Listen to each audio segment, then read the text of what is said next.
महाराष्ट्र में विधानसभा के चुनावों की आचार संहिता लागू होने की वजह से चुनाव आयुक्त की निर्देश के अनुसार महाराष्ट्र में जो लाडली बहना योजना है उसको फिलहाल के लिए स्थगित कर दिया गया है। ये योजना महाराष्ट्र में लोकसभा में जो बुरी हार लोक भाजपा के उनके सहयोगियों की हुई थी, उसके बाद इसको काउंटर करने के लिए फिर से लोगों को पैसे देके उनका वोटिंग खरीदने की एक प्रकार की स्कीम है। ये स्कीम लाई गई थी जिसमें 21 से 65 साल की उम्र की महिलाएं जिनका सालाना आय 2.5 लाख से कम है, उनको 1500 रुपए देने की स्कीम थी। लेकिन ये पूरा कैसे पॉलिटिकल जुमला था, इसका खुलासा खुद ही उनके एमएलए ने किया है। आप ये सुनिए। बड़ा ये भानगड़ काय के लिए किया बताओ बरा, ईमानदारी से बताओ, अंतकरण से ये इतनी बड़ी भानगड़ काय के लिए की कि जिस दिन तुम्हारे घर के सामने इलेक्शन की पेटी आएंगी तो मेरी ये लाडली बहना कमल को वोट देंगी। इसके लिए तो ये जुगाड़ किया हमने। ये सब सही बोलते हैं, अपना झूठ बोले होंगे, मैं सही बोल रहा हूँ। सावरकर उनका ये बयान है कि भाजपा को वोट के लिए हमने जुगाड़ किया है। बहुत दुख की बात है, ये तो एक्सपोज हो गया ना, दूध का दूध पानी का पानी। ये भारतीय जनता पार्टी की जो नीयत है वो पूरी तरह सबके सामने आ गई है। इस जुमलेबाजी की एडवर्टाइजमेंट करने के लिए ही सिर्फ 200 करोड़ से ज्यादा रुपए खर्च हुए हैं। इसका भी खुलासा आरटीआई के जरिए हुआ है। इस स्कीम के लिए जो पात्र महिलाएं हैं उनके लिए क्राइटेरिया ये था कि उनकी उम्र 21 से 60 साल तक होनी चाहिए, उनके पास बैंक अकाउंट होना चाहिए और उनकी सालाना आय उनके फैमिली की 2.5 लाख से कम होनी चाहिए। तो यहाँ पर जाहिर है कि जो गरीब महिलाएं, जो लाखों गरीब महिलाएं ऐसी है जिनके खुद के बैंक अकाउंट नहीं है, वो इनसे एक्सक्लूड हो गई है इस स्कीम से। तो ये एक्सक्लूजन की स्कीम है।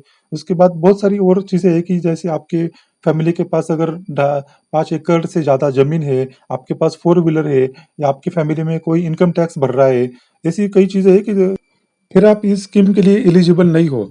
इसका मतलब महाराष्ट्र में जो 10 करोड़ की पॉपुलेशन है उसमें अगर 5 करोड़ महिलाएं हैं तो 5 करोड़ में से सिर्फ 2 करोड़ महिलाओं को ही पैसे पहुंचाए गए हैं। मतलब सिर्फ 40% महिलाओं को ही ये लाभ मिला है। तो ये मतलब महिलाओं में भी भेदभाव करके ये स्कीम लाई गई है। अगर आपको महिलाओं को ही कुछ देना था तो पूरे 100% महिलाओं को देना चाहिए था। ऐसे भेदभाव करके सिर्फ कुछ महिलाओं को ही दिया है। इसलिए ये स्कीम जाहिर है कि ये चुनावी जुमला है और चुनाव जीतने के बाद ये स्कीम कंटिन्यू नहीं कर सकते, क्योंकि इतने पैसे का जो बोझ सरकारी तिजोरी पर पड़ रहा है। इसके अलावा मैं आपको आगे जो गणित बता रहा हूँ आप वो समझ लीजिए कि लगभग कैसे कम से कम 15,000 रुपए आपसे अलग अलग तरीके से टैक्स से और भ्रष्टाचार से चोरी हो रहे हैं और उसके बदले सिर्फ चुनाव जीतने के लिए ये जुमला करके आपको 1500 रुपए दिए जा रहे हैं और आपके वोट को खरीदा जा रहा है, इसको समझते हैं। इसलिए आप ये पैसे जरूर ले, लेकिन इन पैसों के बदले आपका वोट मत बेचिए और ऐसे जुमलेबाज पार्टी को तो एक भी वोट मत दीजिए। जीएसटी का हर महीने लगभग जो 2 लाख करोड़ रुपए केंद्र सरकार को मिलते हैं, उसमें से लगभग 2/3 पैसे मतलब लगभग 1.5 लाख करोड़ रुपए जो गरीब लोग हैं उसमें से 50% गरीब लोग भरते हैं और सिर्फ 3 से 4% ही अमीर लोग ये जीएसटी भरते हैं। ऐसा भी रिपोर्ट सामने आई है। इसका मतलब ये जो सब पैसा लूटा जा रहा है गवर्नमेंट की तरफ से, अलग अलग टैक्स की तरफ से, वो सब हमारा ही जनता का पैसा है जो अलग अलग जुमलेबाजी स्कीम से वापस दिया जा रहा है। सरकारी बैंकों ने मिनिमम बैलेंस के नाम पर पिछले सिर्फ 5 साल में ही 8,500 करोड़ रुपए देश में लूटे हैं। तो ये कितनी बड़ी रकम उन्होंने लूटी है केंद्र सरकार ने भाजपा के और ये भ्रष्ट अधिकारियों की मदद से, इनकी भ्रष्ट पॉलिसी की मदद से। इसको आप समझिए, ये कि एक उदाहरण है कि कैसे आप जनता के पैसे लूटे जा रहे हैं। इसके अलावा इस चुनावी जुमले स्कीम को पैसा कम ना पड़े इसलिए आदिवासियों का, SC ST का और सोशल जस्टिस स्कीम का पैसा, अलग अलग डिपार्टमेंट का पैसा इस स्कीम की तरफ मोड़ा जा रहा है। यहाँ तक कि होमगार्ड को भी उनको जो भत्ता मांग रहे थे उनको भी वो पत्र लिखकर बताया गया है कि अभी हम आपको नहीं दे सकते हैं। इसके अलावा जो PWD डिपार्टमेंट के जो 400 कॉन्ट्रैक्टर्स है उनका लगभग 500 करोड़ का पेमेंट थका हुआ है, उनको नहीं दिया जा रहा है। ऐसी योजनाओं से जो महाराष्ट्र की तिजोरी पर जो बड़ा आर्थिक भार पड़ रहा है, इससे ये भी खबरें आ रही है कि शायद सरकारी कर्मचारियों के पेमेंट में कटौती हो सकती है। इस स्कीम में फ्रॉड की भी खबरें आई थी जब 30 अलग अलग महिलाओं के आधार कार्ड नंबर देकर एक व्यक्ति ने उनके नाम पर पैसे निकाल लिए थे। इसके अलावा इस स्कीम में पैसा कम ना पड़े इसलिए हेल्थ में, एजुकेशन में और कई सारी चीजों में जो बुनियादी इंफ्रास्ट्रक्चर है जो सरकार को काम करना चाहिए उसमें से बजट में कटौती कर इस योजना की तरफ पैसा मुड़ाया गया है। दूसरी तरफ से इन पैसों की वसूली भी शुरू हो चुकी है। दिवाली के ऐन मौके पर अभी जो खाद्य तेलों की कीमतें है उसको बढ़ाया गया है, तो इसके जरिए वो और हजारों करोड़ रुपए जनता से लूटे जाएंगे। ये महाराष्ट्र के पूर्व हाईकोर्ट जज जस्टिस बीजी कोलसे पाटिल ने भी इसके बारे में गणित दिया है कि कैसे कम से कम 155 करोड़ रुपए हर महीने सिर्फ इस तेल की लूट की वजह से आपके जेब से निकाले जाएंगे। इसके अलावा अलग अलग जीएसटी की दरों को बढ़ाकर अपने लाडले उद्योगपति अंबानी अदानी के लिए खुली सरकारी तिजोरी खुली कर जनता के पैसे कैसे लूटे जा रहे हैं, ये भी आप यहाँ पर देख सकते हैं। एलपीजी गैस सिलेंडर की कीमत 2014 तक कभी भी 400 रुपए के पार नहीं गई थी, लेकिन मोदी सरकार आने के बाद 2022 तक इसकी प्राइस 1100 रुपए के भी पार हो चुकी थी। जब 2023 में लोकसभा चुनाव पास आए तब इन्होंने कीमत कर करके 800 850 तक लाई है, और इसके बाद अभी कुछ राज्यों के विधानसभा चुनाव है, इसलिए ये कीमतें कम है, नहीं तो फिर से ये कीमतें बढ़ाएंगे। तो आप सोचिए, और सब्सिडी किसी को नहीं मिल रही है। आप अपने बैंक अकाउंट चेक कीजिए, 1 रुपया भी सब्सिडी आ रही है क्या? इसके माध्यम से ही हजारों करोड़ रुपए लाडली बहना से लूटे जा रहे हैं। महाराष्ट्र के ऊपर जो कर्जा है, जो डेप्ट है, उसकी कीमत लगभग 8 लाख करोड़ हो चुकी है, और जो फिस्कल डिफिसिट है, जो आर्थिक टूट है, वो लगभग 2 लाख करोड़ की हो चुकी है। तो ये पूरा अर्थव्यवस्था को चौपट इन्होंने कर दिया है, और दूसरी तरफ से हजारों करोड़ रुपए भ्रष्टाचार से लूटे जा रहे हैं।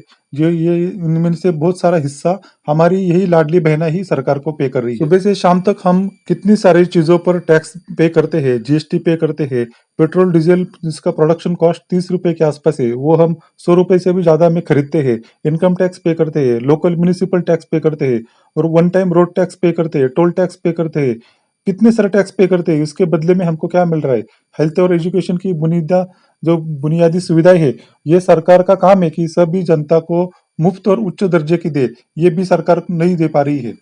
आजादी के 70 साल में कभी भी इंश्योरेंस के ऊपर जीएसटी नहीं लगाई थी, लेकिन पिछले 5 साल से मोदी सरकार ने 18% जीएसटी इंश्योरेंस पर और हेल्थ इंश्योरेंस पर लगाई है, जिसके खिलाफ नितिन गडकरी ने भी खुद आवाज उठाई थी, और इंडिया ब्लॉक के सभी सदस्यों ने संसद में धरना दिया था। संसद के अंदर बाहर सभी जगह आवाज उठाई थी, फिर भी सरकार ने ये जीएसटी रोल बैक नहीं किए। इसके माध्यम से हजारों करोड़ रुपए देश से लूटे जा रहे, जिसका बहुत सारा हिस्सा यही लाडली बहना पूरे देश में पे कर रही है। आईटी सेक्टर में नई जॉब की हायरिंग पिछले 2 दशकों में सबसे निचले स्तर पर है, बेरोजगारी की स्तर सबसे निचले स्तर पर है, और कई सारे बुनियादी सुविधाएं की बजट में कटौती की गई है। हमारे टैक्स से पैसों से केजी से लेकर पीजी तक पूरी शिक्षा सभी को मुफ्त, सरकारी और उच्च दर्जे की मिलनी चाहिए, ये हमारा सबका हक है।